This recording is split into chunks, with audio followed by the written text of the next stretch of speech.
And welcome back to the Herbal Entrepreneur Conference. I'm Yolanda Joy, and in this session, we are going to be talking about the process of taking herbal clients and going through the consultation step by step. For this session, I am so thrilled to introduce Sajah Popham, who is the founder of the School of Evolutionary Herbalism and the author of Evolutionary Herbalism. Sajah, I'm so glad that you could come on today. Thanks so much for having me, Yolanda. It's a real great pleasure and honor to be here on the summit. Yeah, it truly is a pleasure. You did share a wonderful presentation with us a few years ago, which has been a crowd favorite, and we have brought that back at a few different things. I did in this session want to go a little bit deeper into the way to interact with clients, how to figure out what they need and what sort of options are available. I think it's great to have you on today because you have a very unique approach in the way that you integrate various different theories and traditions of herbalism. I thought it would be great if you could start with an overview of your approach to this. Yeah, absolutely. I mean, I would say my approach to working with people and kind of my, I guess, mindset and perspective on people and on plants is like you said, an integrative model, which I think a lot of folks these days are doing, in that we are in this really interesting stage in, the history of herbal medicine where we have access to traditional knowledge from all over the world, and modern science and just a wealth of information and ways to think about and approach working with people and plants. And while I think that's a really beautiful gift and wonderful thing, it also can make people feel really overwhelmed because it's like so much.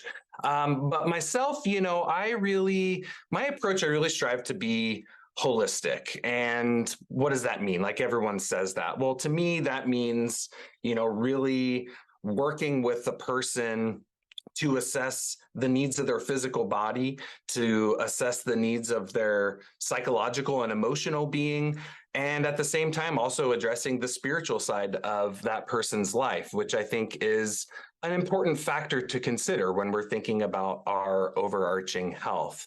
And the same is true with the plants. I'm not just thinking about the plants in terms of their physiological actions or mechanisms biochemically, but also thinking about more of the subtle layers in which the plants influence us psychologically, emotionally, and spiritually.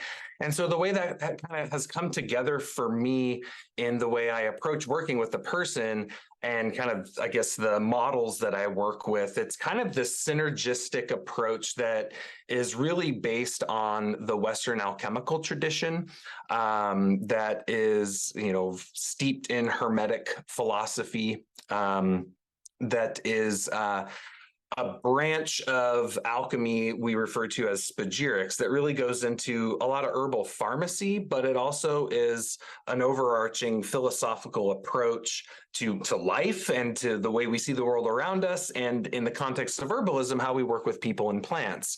And that kind of brings in the what's considered like the sister science to alchemy, which is the use of medical astrology. And so for me, it's kind of this alchemical perspective with the medical astrology, and then incorporating that into just Western clinical herbalism, right? And how we think about plants in terms of their medicinal actions, their chemistry, their energetics, their influence on the tissue states of a person, assessing the constitution. So I also really am a pretty big fan, as many people are these days, of the tridosha model of Ayurveda in terms of constitutional assessment. And so it's really kind of this synergistic approach. So when I'm looking at a person, I'm really thinking about what their constitutional picture is. I'm looking at the influence of the astrological chart as a means for assessing them holistically. But that's also just working in conjunction with pretty standard ways I think most herbalists do intakes with people in the sense of like doing a really good case history and a really good intake and interview and looking at the tongue. And if we're in person, feeling the pulse, ways to decipher what's going on for this person. So I think it's one way sometimes, folks that are familiar with my work sometimes maybe get a little I think sometimes there's a little misunderstanding when they hear medical astrology. They think I'm like an astrologer sitting down doing an astrology reading for people, and that's not really what I do.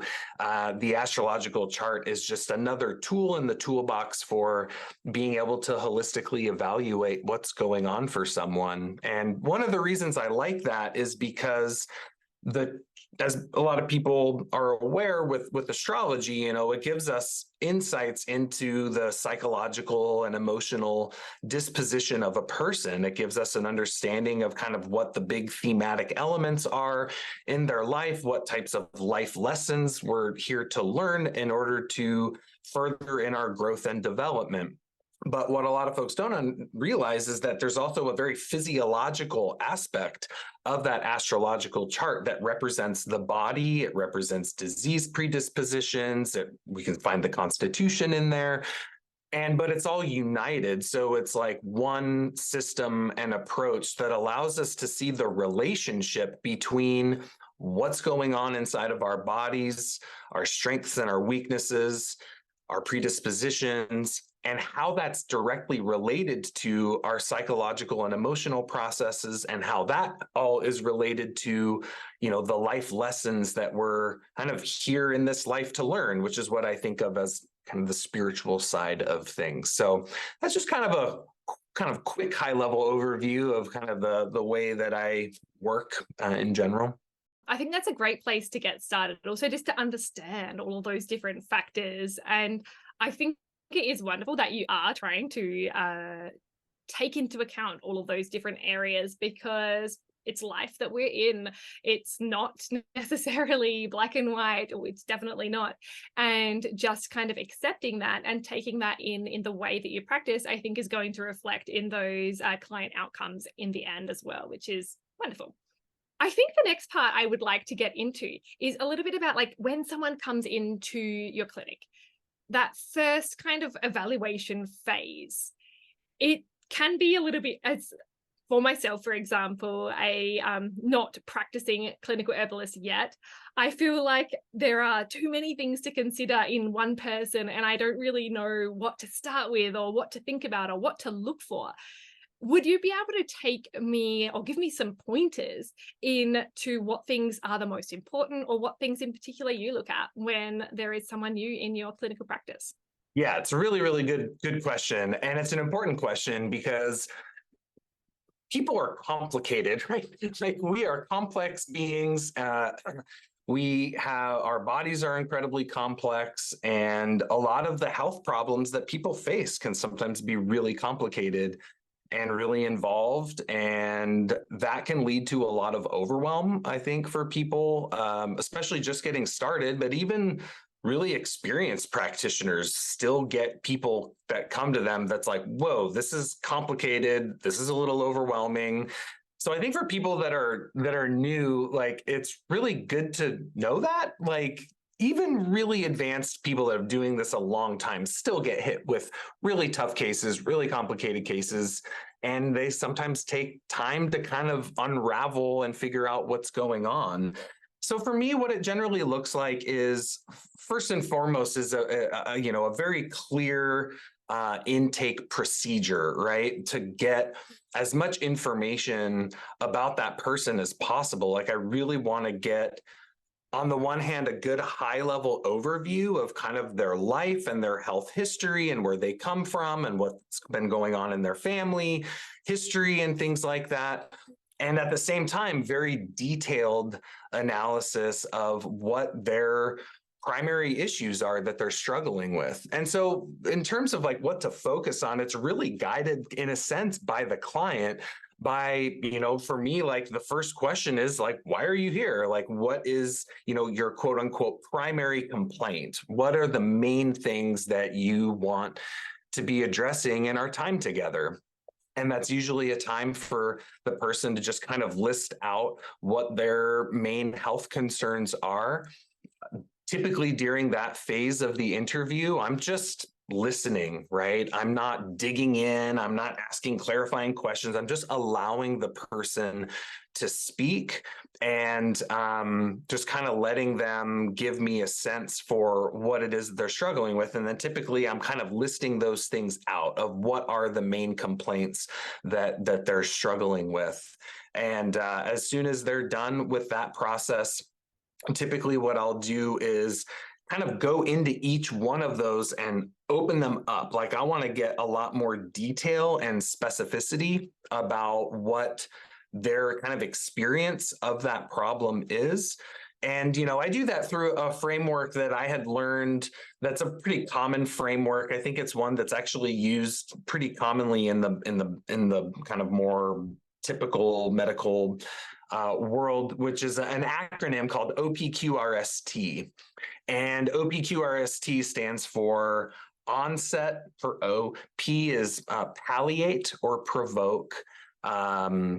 Q is quality, which is really kind of like I want really good descriptors of their experience of that symptom. So like if it's a headache, I'm not just say, oh, they get headaches. It's like, okay, I want to know, what does that pain feel like? Does it feel exploding? Does it feel contracting? Does everything feel tight? Is it throbbing? Is it sharp? Where is it? Is it behind your eyes? Is it in your temples? Is it in your occipital region? Like I need a lot of detail. So that's kind of what I think of as the quality piece. Palliate and provoke is what makes it better, what makes it worse. And then onset is when did this start? And usually along with onset, I also want to know like, not only when did this start, but what was going on in your life when this started? Was there like a major trauma or a big accident or a major life change or something like that? So it's the OPQR is radiate. So the way I think of that is like, it's a common pain question. Like, is this pain, for example, radiating somewhere else? So yeah, I get, the backache, but then it radiates up into my head and then I get a headache or something like that. And it's not typical, but one way I also like to think of that is, how is this symptom radiating into other areas of your life? Is it affecting your ability to work? Is it affecting your relationships? Is it affecting your sleep? And then S is severity. And a lot of people kind of do this on like a scale of 1 to 10. 1 is like, yeah, it's kind of annoying. To 10 is like, it's unbearable. I can't handle this problem anymore. And the severity piece is important because it allows you to track the progression over time. So we're actually tracking severity in each follow-up session too. Because sometimes we need to reflect back to our clients that they're improving, because sometimes they don't think they're improving. So if on day 1, they say they're at a level 8 severity, and then a month later, they're like, this isn't working. And you're like, okay, well, what's the severity at? And they're like, oh, I'd say it's about a 4. And it's like, okay, well, last time you said it was an 8. And they're like, oh, I guess it is getting better, right? So sometimes like those scores are really helpful, but not only level 1 to 10, but I also like the frequency. So that can also go, it kind of goes into the T part. OPQRST is timing. So is it like, do you get headaches once a week? Do you get headaches every day? Do they last a few hours? Do they last 12 hours? Do they peak in the fall or in the spring? So I usually like to think of timing in terms of like annual timing, daily timing. What's the rhythm? And then how long does it typically last? Sometimes people will say things like frequent. It's like, well, what does frequent mean, right? We can't really track frequent, infrequent, every once in a while. Like in the interview process, we have to get really, really specific so that you can really track the progress over time, which is something that's really, really important. Otherwise, it can be really hard to know if what you're doing is actually working. So that's usually takes a good amount of time, depending on how many primary complaints a person has. From there, I usually like to get like a very in-depth health history, right? We want to know what kind of stuff has happened to them in their past. I want to know like medications that they're on. I want to know some family history can be helpful to see if there's any potential genetic predispositions. Stuff like that. So it's usually a very in-depth interview that for an initial consultation can last sometimes about 2 hours, depending on the complexity of the case. And then typically a physical assessment goes along with that. Obviously, in this modern world, a lot of sessions are done through Zoom. So getting pictures of the tongue or looking at the tongue is a really important part of that. Obviously, if you're doing it remotely, you can't feel the pulse. If I'm seeing someone in person, I'll feel their pulse. And then also really like a constitutional assessment is really happening the whole time from the second I see someone, looking at their body shape, looking at the quality of the skin, the color, their hair, their skin, their nails, their eyes, the tone of their voice, how they express themselves, what kind of their mannerisms are, just looking for patterns basically through all of that to really try to get a good sense of, what their pattern is. Like for me, everything in working with people, it's kind of like detective work in a way. Like we're really looking for what is the pattern at play here. And I think that's a really important factor as herbalists because we can't just use herbs based on a symptom. Like if someone comes to us and they say, "Oh, I have headaches," we can't say, "Oh, okay, you have headaches. Well, here's the list of headache herbs. Let's just pick some of them and hope they're going to work." Like that is not very good herbalism, and it doesn't work. And I think that's why sometimes people use herbs and they don't get the results that they're expecting. That's why we have to get really, really specific. What type of headache is it? Where does it manifest? What herbs are going to be specific for addressing the underlying kind of tissue state pattern that's leading to that headache? And that to me is what gets us thinking about things a little bit more holistically.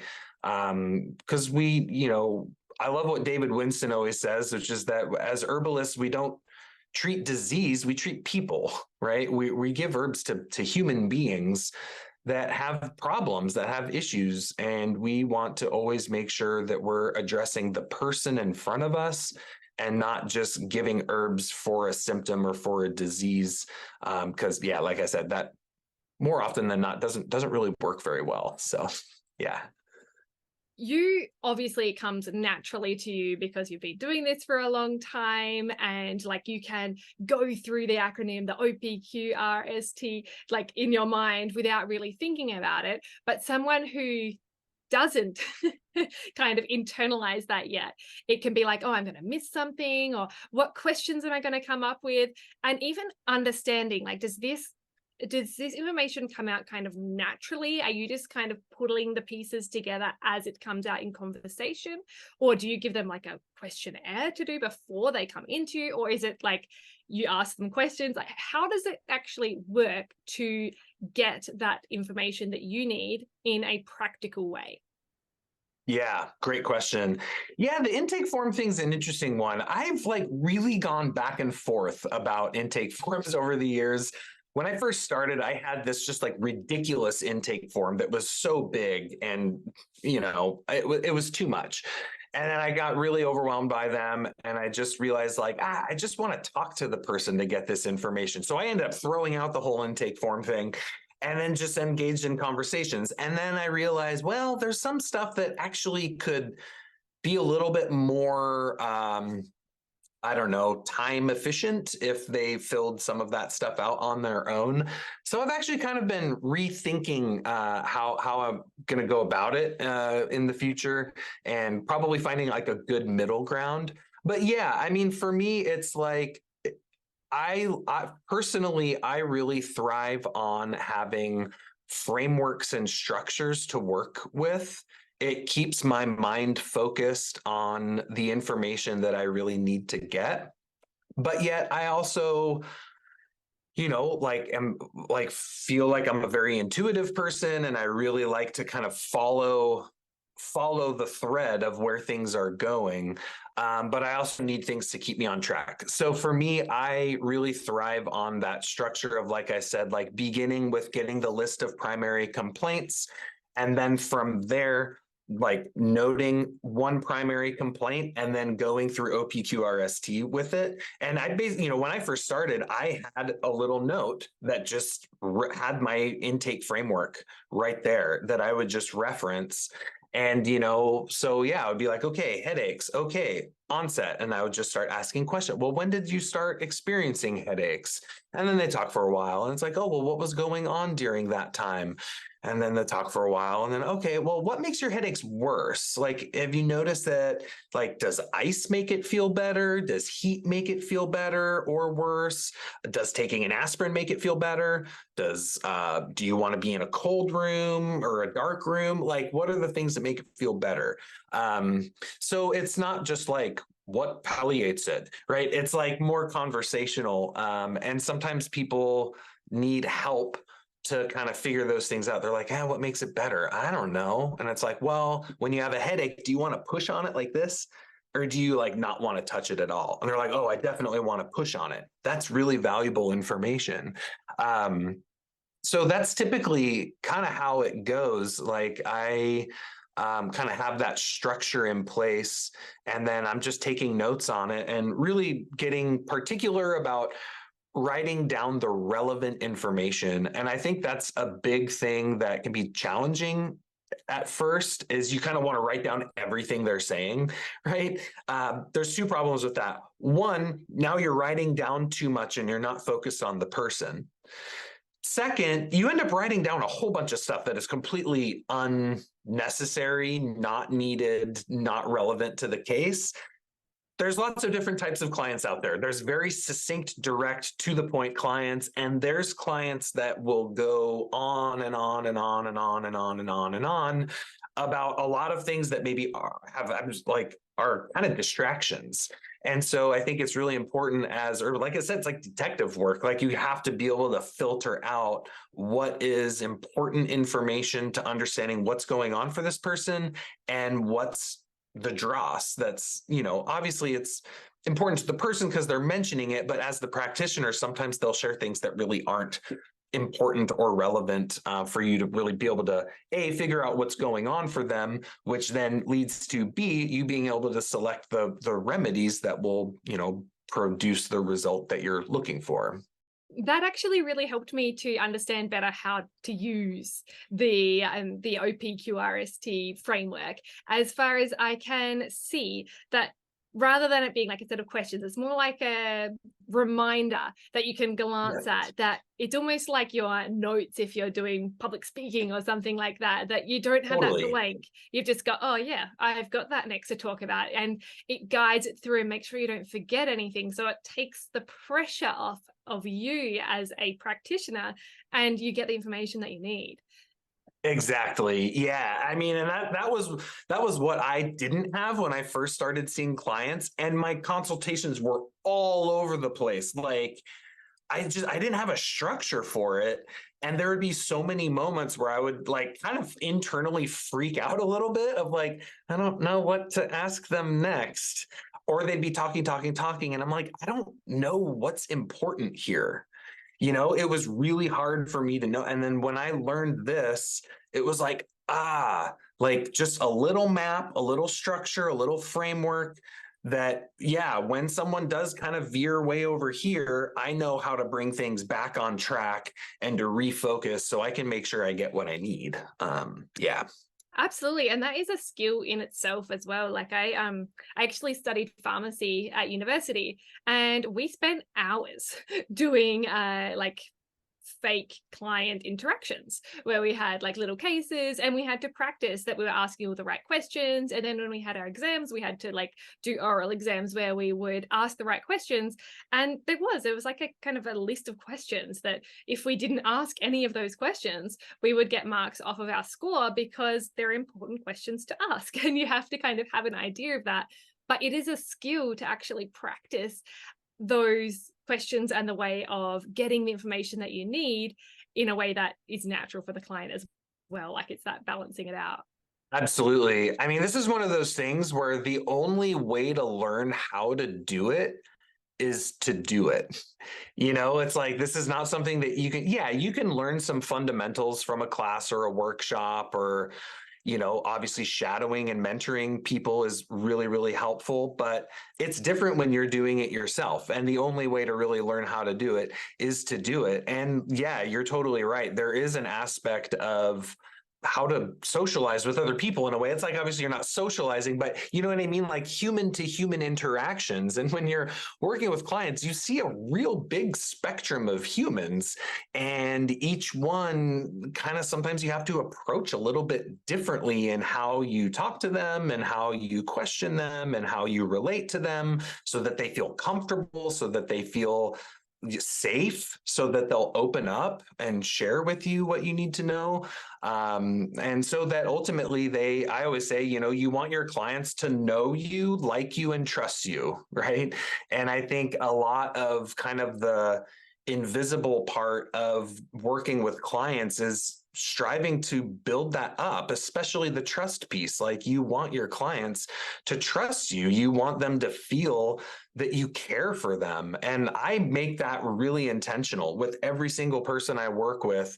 I am like intentionally placing my heartfelt caring for that person in the way that I interact with them. And I think this is something that's missing from a lot of client to practitioner relationships, especially in more modern medicine. It's just so buttoned up and so clinical and so, I can't tell you how many practitioners I've been to where like I didn't even feel like they looked at me. Like they were just typing on their computer, filling out the clipboard. They didn't even look at me. And I'm like, and I didn't even feel like they cared if I got well or not.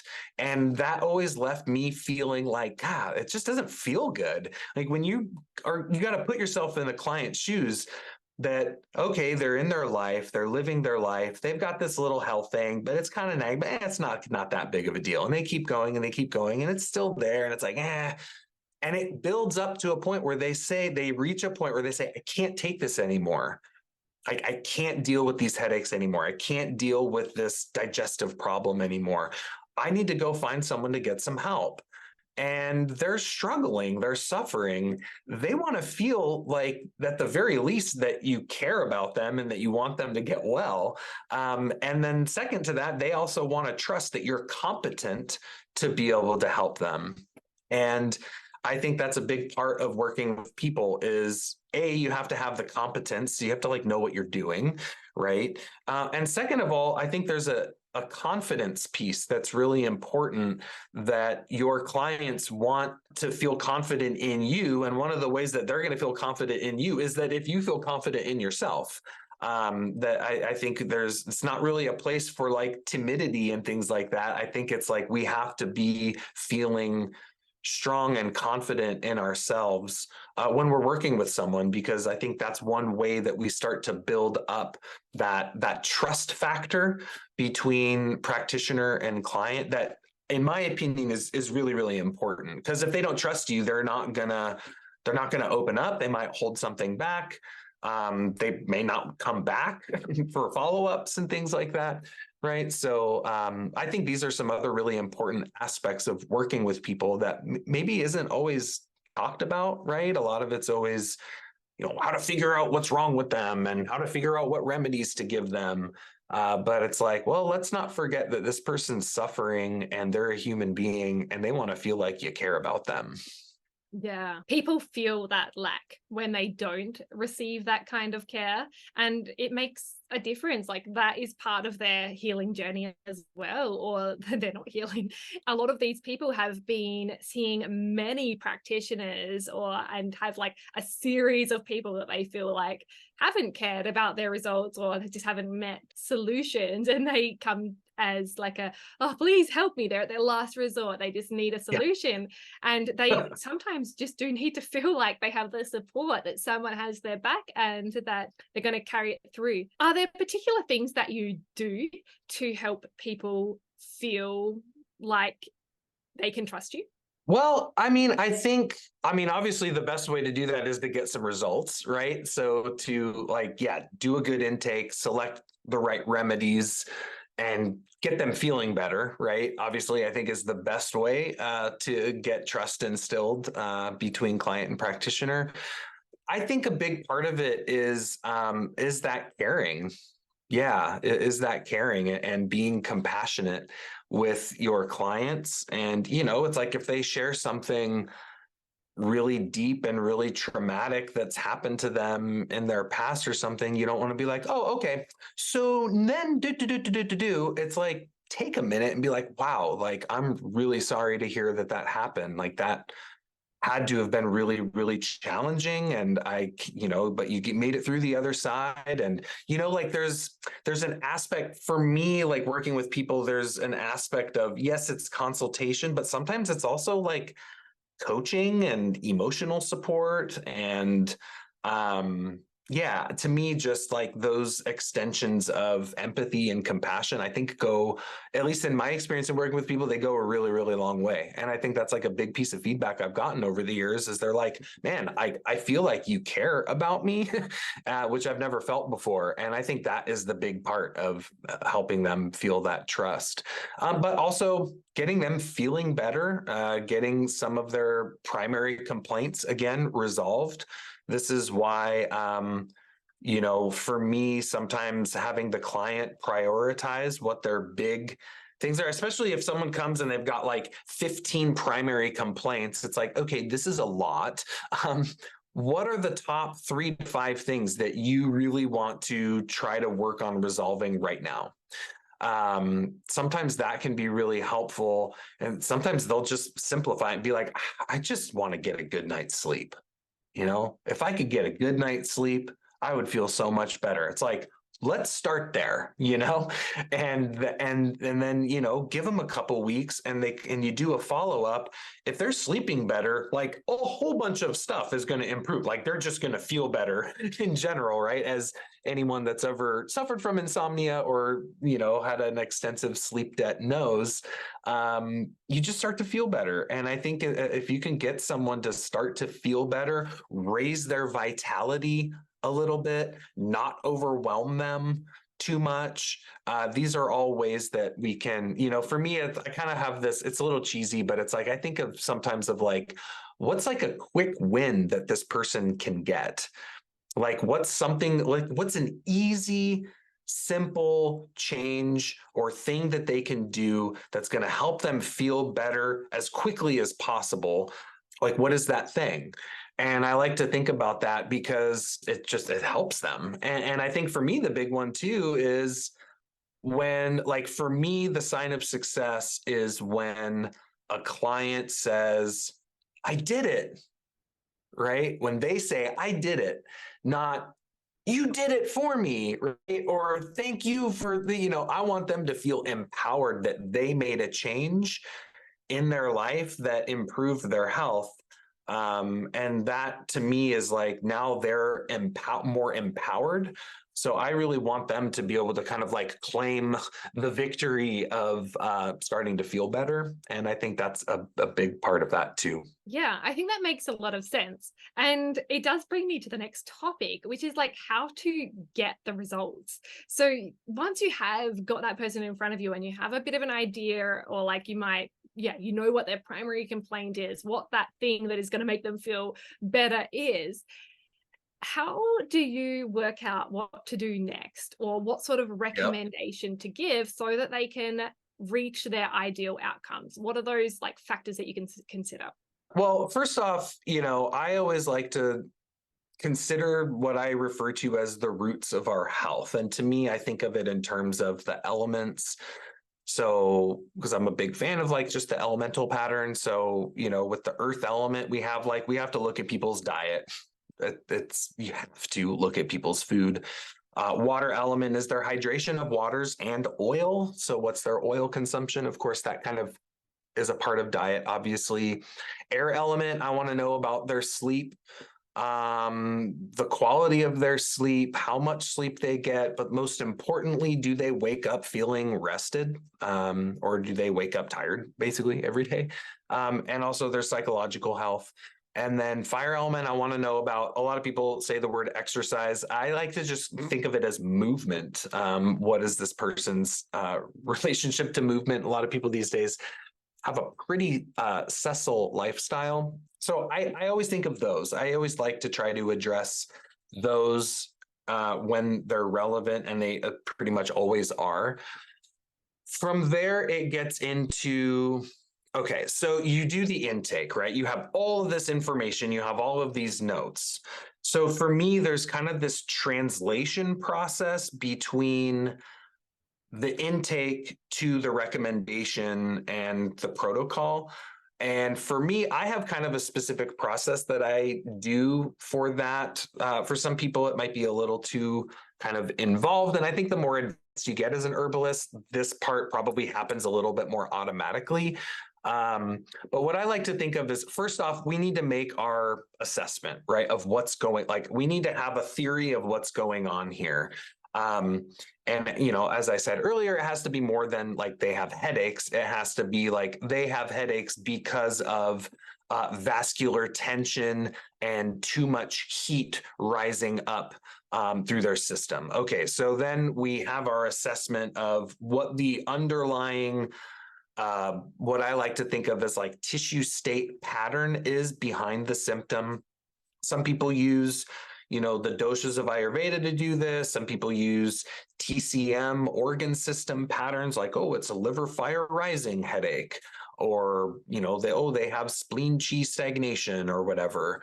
I think in terms of the 6 tissue states, which is kind of a model that Matthew Wood, I don't want to say he developed, but, you know, he based it off of the physiomedicalist tissue states that they worked with, which is a North American medical herbal tradition in North America.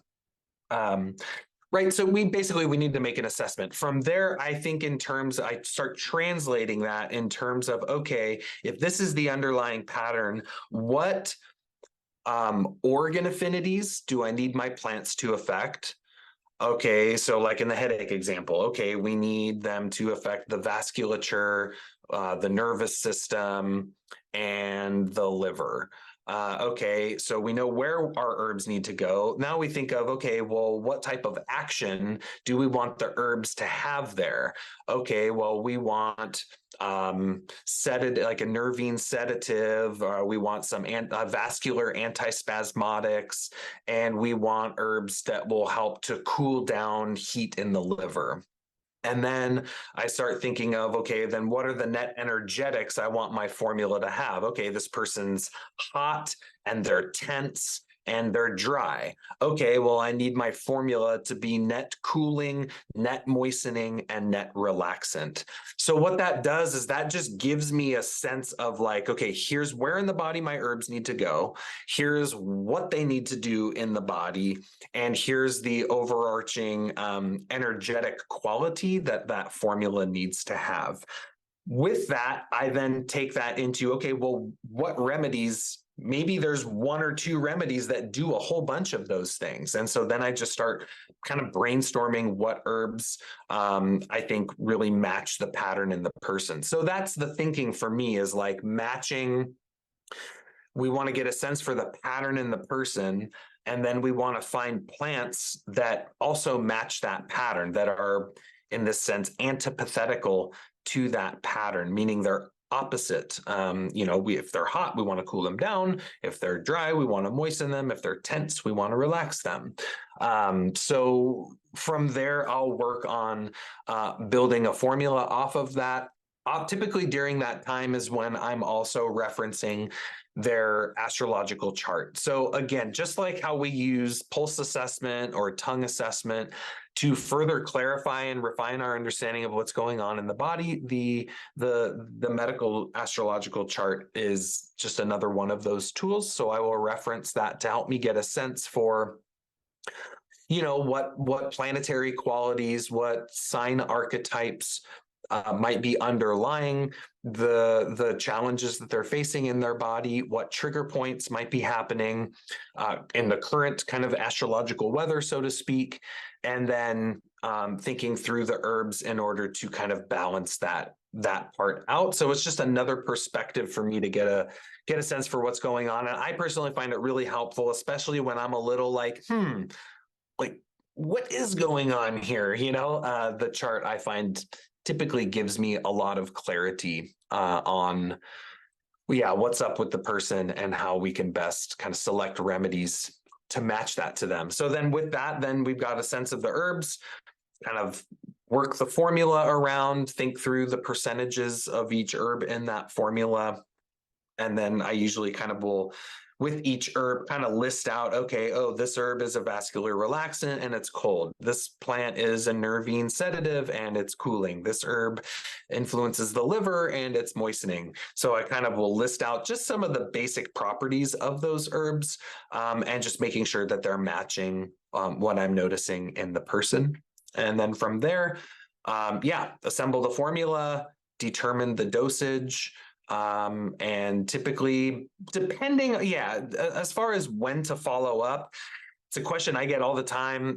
There's no straight answer. If it's a super acute situation, like they've got bronchitis, you might want to follow up in a couple days, like check in with them in a day or two. If it's more of a chronic thing, if we're talking about, uterine fibroids, you might want them on that formula for, a couple months before you follow up, to just really give the herbs some time to start doing their thing. So when to follow up, it really depends on the person, depends on the situation, the case, the herbs. There is no one like always follow up within 7 days or something like that. Yeah, it just really depends.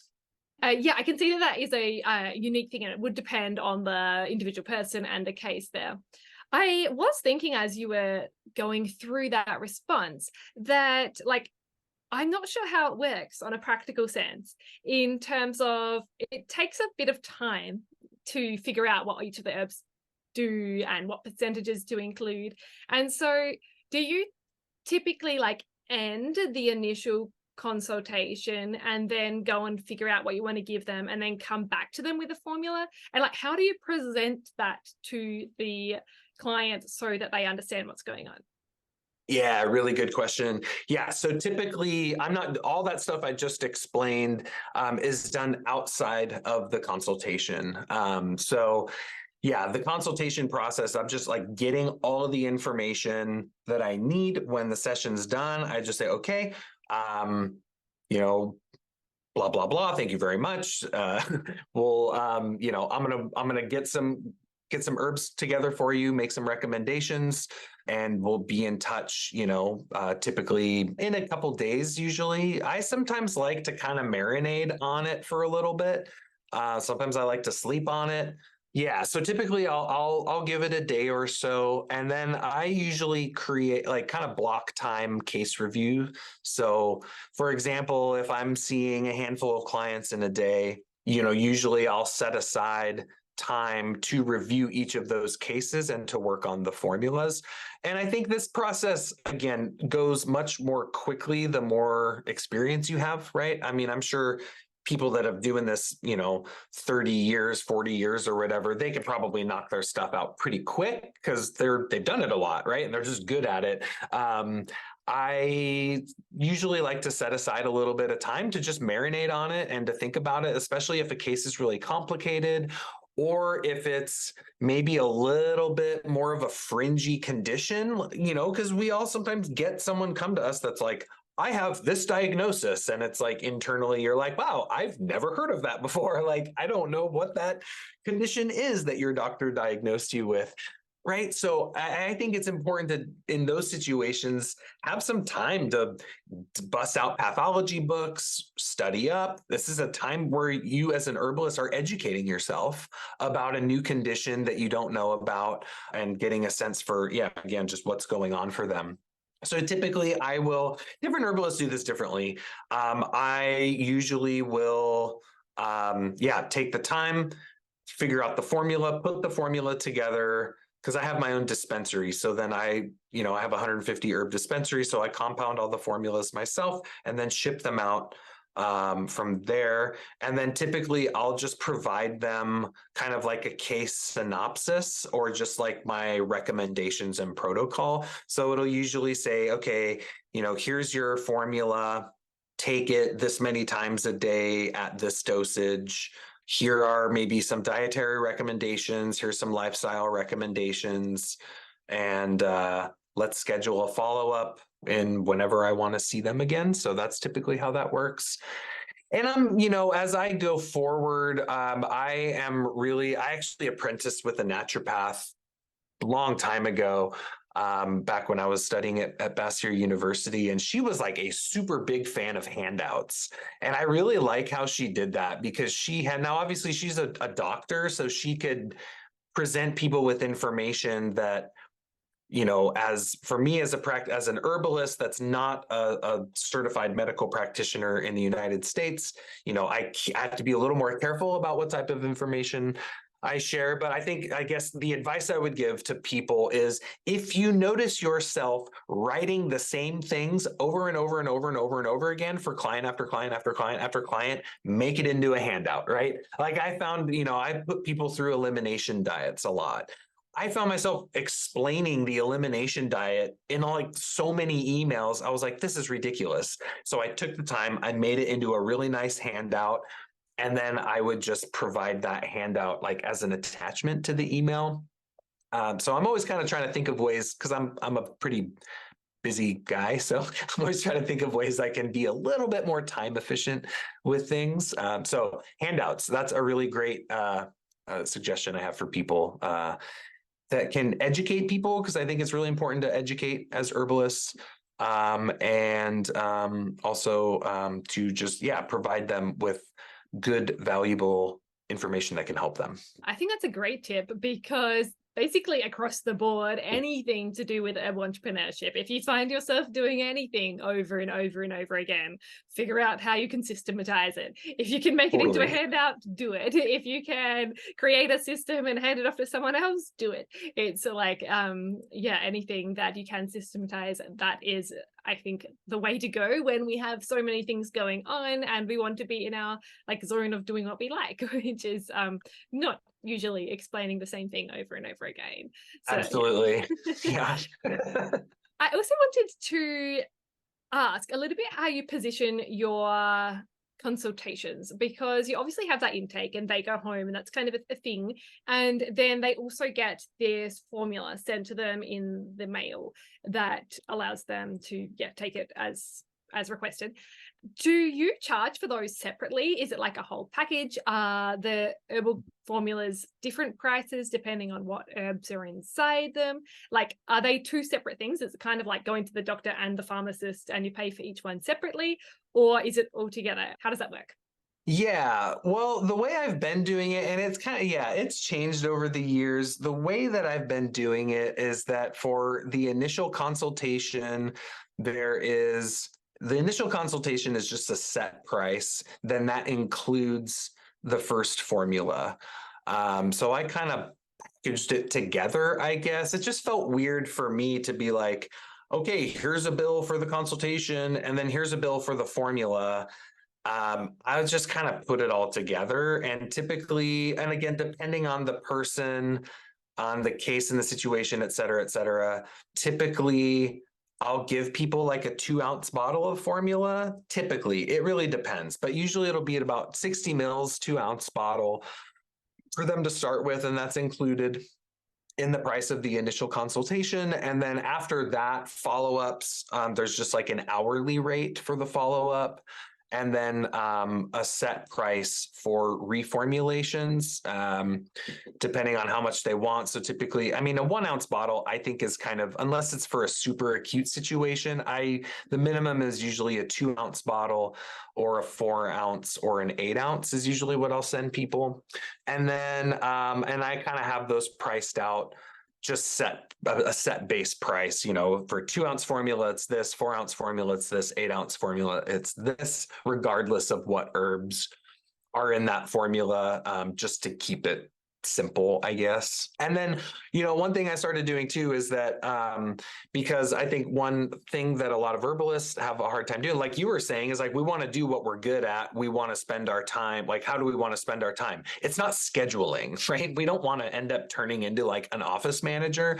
I, in the beginning, was pretty bad about following up with people to say, hey, let's do a follow-up. And so what I started doing was kind of creating like a little bit of a new client package, I guess, that was like, okay, this is like a set price for your initial 2-hour-ish consultation, your first 2 follow-ups, and all of your herbs. Or like the initial consultation and herbs plus your 2 follow-ups, and then any herbs in the 2 additional follow-ups would be additional.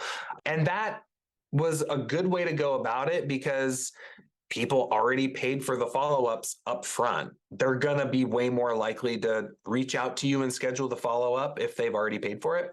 The other thing I started doing there actually was scheduling the follow-up at the end of the session, right? Rather than be like, okay, nice talking to you. See you later. I'll send you some herbs. It would be like, okay, nice talking with you. I'm going to send you some herbs and let's schedule your follow-up now, right? And that was a really, that was kind of a game changer, really simple, minor tweak to the system, but was pretty huge.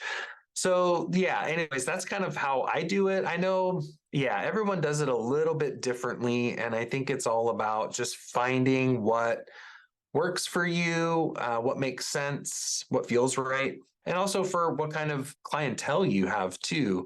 If you do sliding scale, things like that, sometimes people, do a certain number of free consultations a week to people that are, just need that kind of support and can't afford to pay for a session, et cetera. So, yeah, lots of different approaches for that one.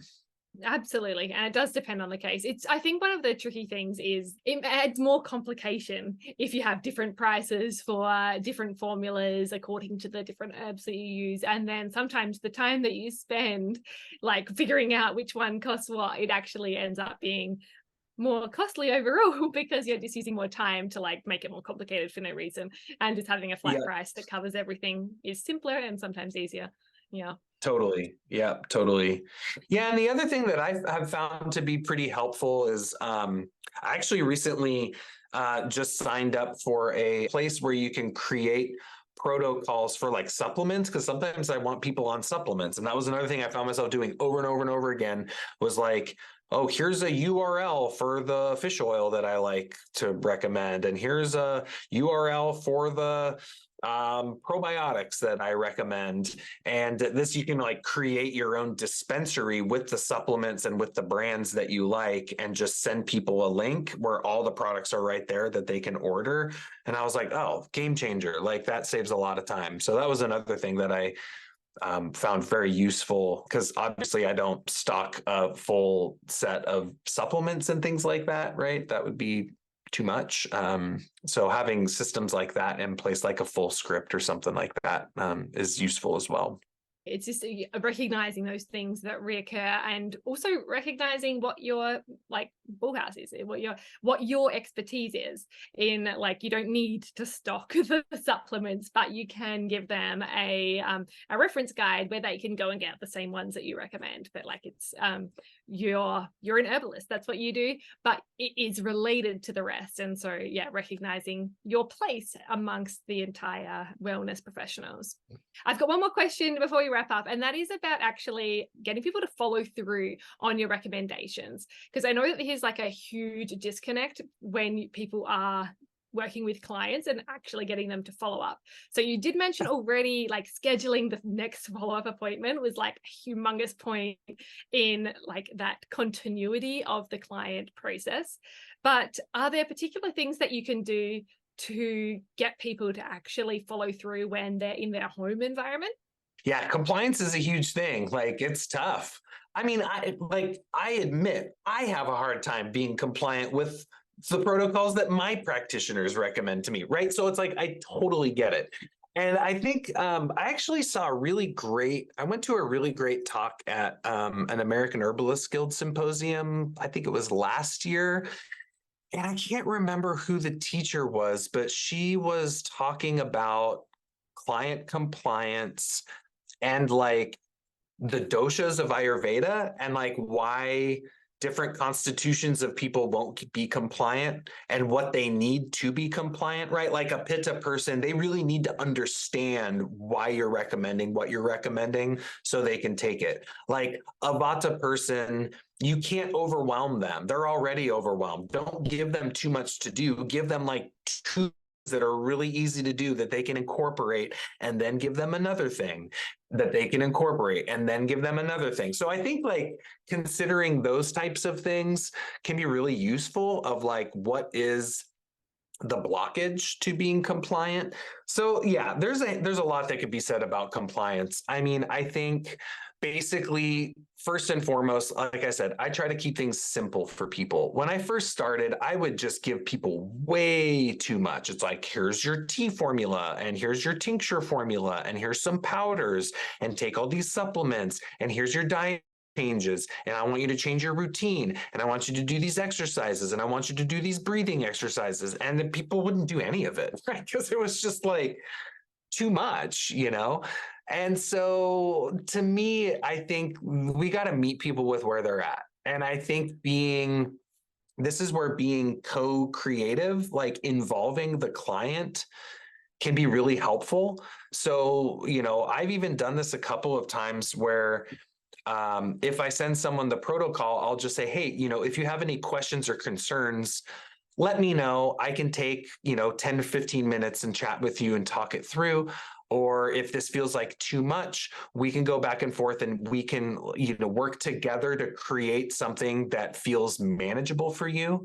So I think involving the client is really great, rather than like us being up here being like, you need to do this and you need to do that. And why didn't you take this? And they're like, I feel like I'm being punished by, like the evil stepmother or something, it's like, no one wants to feel that way. If you involve them in the process, now they're like, we're working together.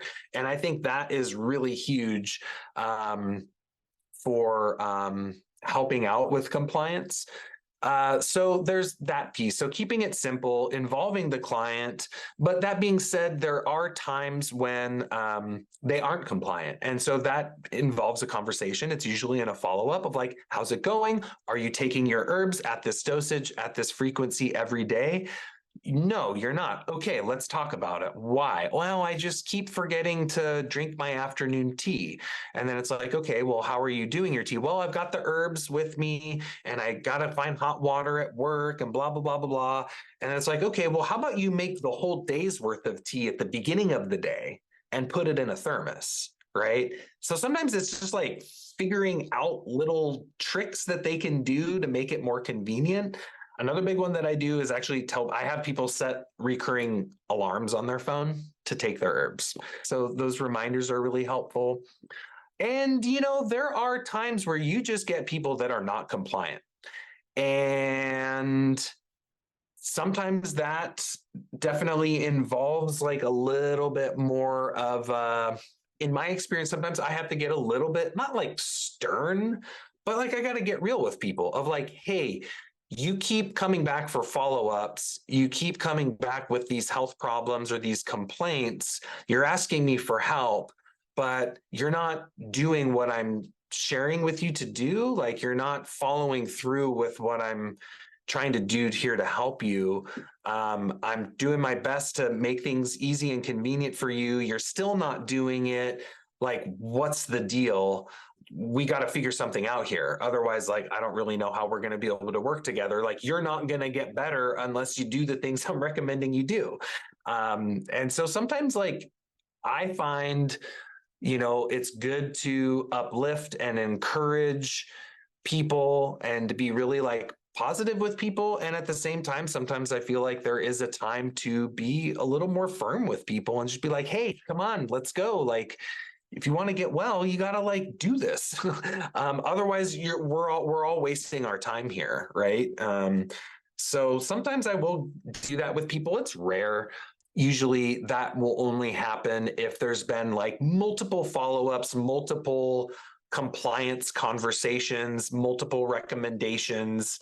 and that's still not happening. And if it happens for too long and gets to a point, I'll just say, hey, like maybe I'm not the right practitioner for you. Maybe you need to find someone else to work with that can do things that are going to be a little easier for you or something. I haven't had to do that very much, but a couple times I have. Yeah, because ultimately, as herbalists, I think there has to be, I don't feel good when I put together herbs and formula and give them to a person and then they just sit there and then they're not getting used. And then, like a tea, and now it's sat there for 3 months and the herbs are degrading in quality.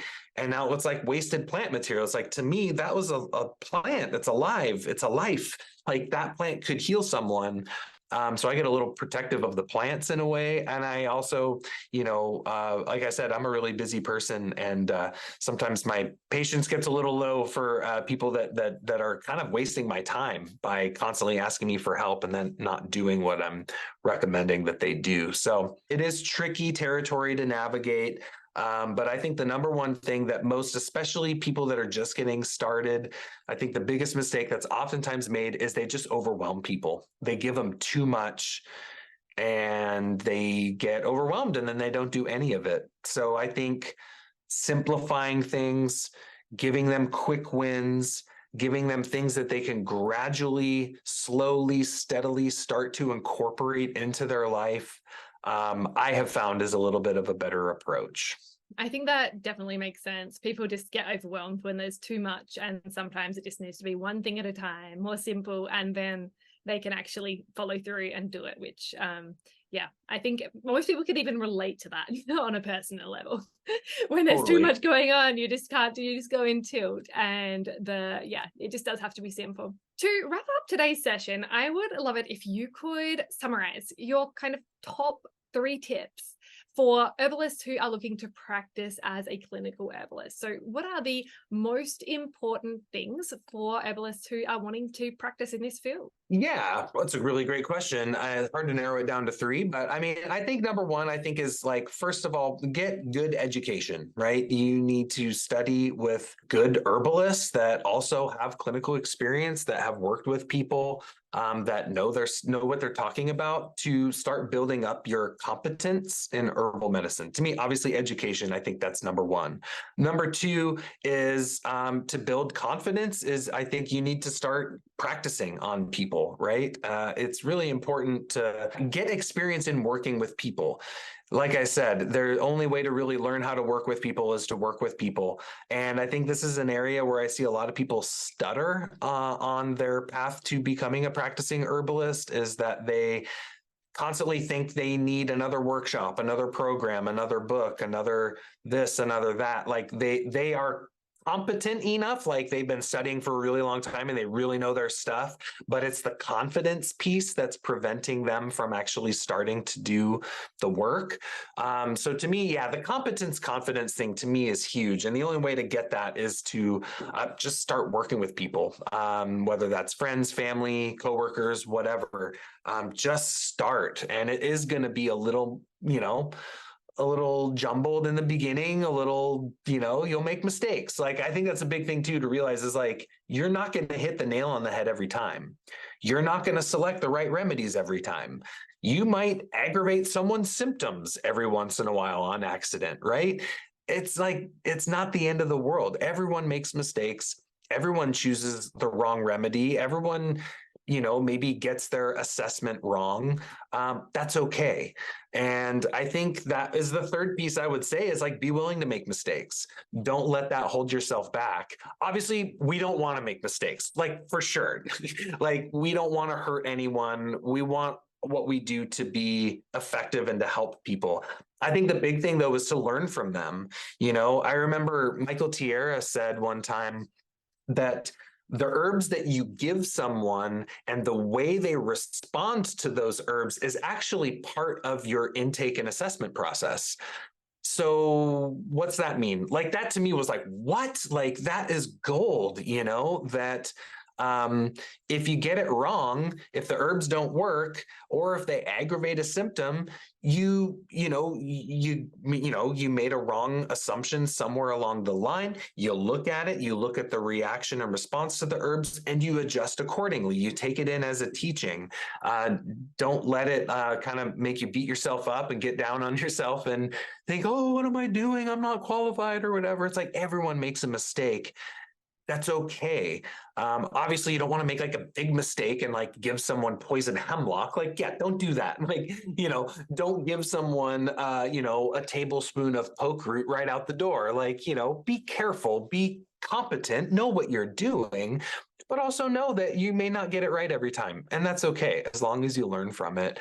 And I think everyone does that from time to time. And I think those are the three that come to mind that might be a little different from anything I said thus far. So, yeah, and I think that does summarize becoming a clinical practitioner very well, like getting that education firstly, so that you know what you're talking about. If you do that first step, if you have the education, you're going to avoid those fatal mistakes, and you are going to, be able to move on to the second step, which is getting out there and actually doing it. And I absolutely agree with you that that is where a huge chunk of herbalists get stuck. They just have the education, they do the courses, and actually getting out there and practicing and doing it, they just have this block, imposter syndrome. They feel like they can't do it, and they stay there for so long, way too long. I work with so many people that are in this spot, and like it really is a mental thing just to go from there to there. So I love that you included that as your second. And learning from your mistakes, yes. It's normal to make mistakes, but really just learning from them, realizing that it's a part of the process, and getting better, being a better practitioner because of those mistakes, so that decades down the line, your whole clinical practice will be smoother, will be quicker, will be better, more effective, because of those mistakes and learning processes in the beginning. Like, I think that's really how like that wheel of clinical herbalism works, like education, doing, making mistakes, learning, and going back to the education, and just that's it. I love it. Thank you. You're welcome. So thank you so much for those tips. I would love it if you could now share a little bit about your work at the School of Evolutionary Herbalism and your book. If people want to find out more about what you do, perhaps learn from you at your school, how can they go about doing so? Yeah. I wrote a book a number of years ago called Evolutionary Herbalism that can be found on pretty much every major bookseller online and things like that. Our website is evolutionaryherbalism.com. We've got lots of free stuff over there. On our blog, we do a lot of free workshop series throughout the year, doing more in-depth training for people for free. We also have paid courses that people can enroll in, spanning from everything from kind of basic herbalism. I think my approach is pretty interesting in the way that it incorporates, the alchemical framework and the medical astrology. So there's different courses going into the alchemy side of things, the medical astrology side of things, focus on the elements. Some are more clinically oriented, our Vitalist Herbal Practitioner Program, et cetera. So we've got lots of offerings there, both paid and for free, because we believe that herbal education should be made available to anyone and everyone that wants it. We've got a pretty decent YouTube channel there, and Instagram, Facebook, all of that. You can just search Evolutionary Herbalism and it shows up there somewhere.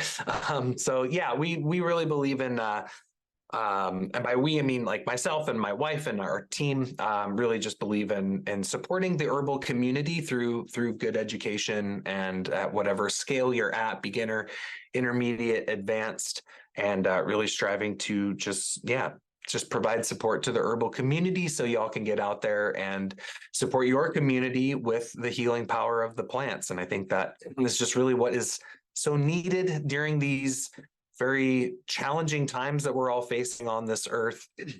And I think the healing power of the plants have a lot to offer us, not just for our physical healing, but also just in our connection to this Mother Earth and to the principles of life, and through that, bringing good healing to us. So So yeah, thank you very much, Yolanda, for having me on the summit. I really appreciate it.